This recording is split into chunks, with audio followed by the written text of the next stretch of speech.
যে মুখর আসলে তাপমাত্রা কিন্তু আজকে অনেক বেশি। আমরা আবহাওয়া অফিস থেকে একটু আগে যে তথ্যটি আমাদেরকে জানিয়েছে, আমরা সেখানে দেখতে পেয়েছি দিনাজপুরে কিন্তু আজকে 40.4 ডিগ্রি সেলসিয়াস, রংপুরে 38 দশমিক, পাশাপাশি কিন্তু রংপুর বিভাগের 8 জেলার 58 উপজেলায় কিন্তু প্রচণ্ড তাপদাহে এই প্রখর রোদে আপনি দেখতে পাচ্ছেন কিন্তু জনজীবন বিপর্যস্ত অতিষ্ঠ হয়েছে কিন্তু সাধারণ খেটে খাওয়া মানুষ।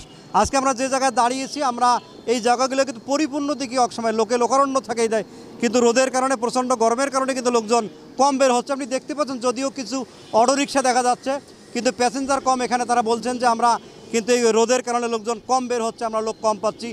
আবহাওয়া অফিস বারবার যেটা বলছেন যে আবহাওয়ার কিন্তু কোনো সুখবর নেই, যদিও 3 দিনের মধ্যে 2 দিন পার হয়ে গেছে আবার হিটস্ট্রোকের তারা যে 3 দিনের সময় দিয়ে 72 ঘন্টা, তার মধ্যে শুধুমাত্র আজকের দিনটে গেলেই কিন্তু আর একদিনের কথা বলছে। কিন্তু আবহাওয়া অফিস বারবার বলছেন যে এই হিটস্ট্রোকের কিন্তু আরও হয়তো বা বাড়তে পারে। যদি স্কুল কলেজ জানেন যে 1 সপ্তাহ বাড়িয়ে দিয়েছে বন্ধ, আমার মনে হয় তারা এখানে যারা শিক্ষার্থী রয়েছে তারা বলছেন যেভাবে গরম যদি আবারও সরকার এই বন্ধ রাখে হয়তো বা এই শিশু কিশোর যারা রয়েছে তাদের জন্য সুবিধা হবে। নতুবা কিন্তু যে গরম সাধারণ খেটে খাওয়া মানুষ যেভাবে কষ্ট করছেন, যারা এখানে শিক্ষার্থী থেকে স্কুল ছাত্র যারা আছে তারাও কিন্তু এভাবে কষ্ট পাবে, তারা বলেছেন। বারবার একটি বিষয় বলি মুখর, যে রংপুরের কিন্তু শুধু নয়, এই দিনাজপুর থেকে শুরু করে আমাদের পার্শ্ববর্তী রংপুর বিভাগের যে জেলাগুলো রয়েছে প্রতিটি জেলায় কিন্তু প্রচণ্ড তাপদাহে কিন্তু জনজীবন বিপর্যস্ত হয়ে পড়েছে।